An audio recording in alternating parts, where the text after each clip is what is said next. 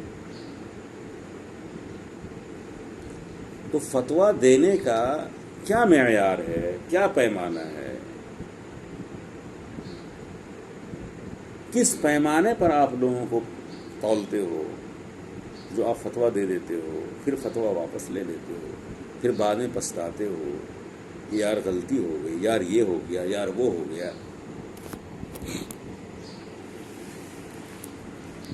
میری ایک بات یاد رکھنا، تم لوگوں نے پورے ہندوستان کے مسلمانوں کو اور خاص طور کے حفاظ کرام کو اور علماء دین کو بھکاری بنا دیا، بھکاری۔ یاد رکھنا میری یہ بات، کل قیامت میں اتنے سوتے جاؤ گے نا تم سب لوگ، کھالے بھاگنے کا راستہ نہیں ملے گا۔ سفید کرتا اور سفید پاجامہ جھاڑتے ہو، 10,000 روپے مہینے کی نوکری کرنے والا آدمی ہوٹل میں کھانا کھاتا ہے اور ایک وقت کا 1,000 روپے کا بل جمع کرتا ہے۔ کہاں سے آتا ہے وہ پیسہ؟ سب سالے حوالہ کے پیسے کھا رہے ہیں، چندے کے پیسے کھا رہے ہیں، صدقہ زکوٰۃ کے پیسے کھا رہے ہیں اور کھلا رہے ہیں، اور کہتے ہیں کہ ہمیں تو اللہ دیتا ہے۔ اللہ ہمیں کیوں نہیں دے دیتا بھائی؟ سب حوصلے بازی، ڈرامے بازی بند کرو، ورنہ یہ مرد مجاہد جو ہے نا لڑنے کے لیے تیار ہے۔ ایک ایک کو دیکھ لوں گا میں، مجھے آنے دو ٹی وی چینل کے اوپر، کرو مجھ سے بحث، کرو مجھ سے بحث۔ ہندوستان کی سڑک پہ چلتے ہو اور سرکار کو ٹیکس نہیں دیتے ہو اور کہتے ہو کہ میں تو اللہ والا انسان ہوں۔ ہندوستان کی سڑکوں پہ چل رہے ہو اور ٹیکس نہیں دو گے اور کہو گے میں اللہ والا ہوں۔ ارے تم کیسے اللہ والے بن جاؤ گے بھائی؟ تم ملک کے قانون کو توڑ رہے ہو اور اللہ والے بن جاؤ گے؟ ایسا کبھی ہوا ہے؟ شریعت یہ کہتی ہے کہ جس ملک میں رہتے ہو اس ملک کے قانون کو مانو، اگر وہ اس ملک کا قانون براہ راست تمہارے شریعت سے نہ ٹکراتا ہو تو